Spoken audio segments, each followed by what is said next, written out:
তেল দিতে হবে। এবার চিংড়ি মাছগুলোকে একটু ভেজে নিতে হবে। ভাজা হয়ে গেছে, এবার নামিয়ে ফেলবো। আবার কড়াইতে সামান্য একটু তেল দেবো, অল্প একটু কালো জিরা ফোড়ন দেবো। এখানে পোস্ত, কচি লাউয়ের লেওয়া আর কাঁচা লঙ্কা দিয়ে একসঙ্গে পেস্ট করে রাখা আছে, এটা আবার দিয়ে দেবো। এখানে 2 কোয়া রসুনও দেওয়া আছে।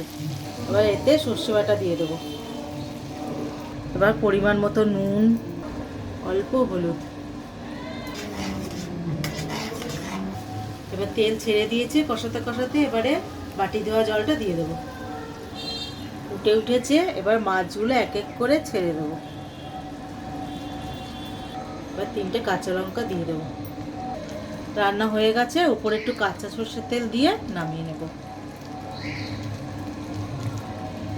Finally ready.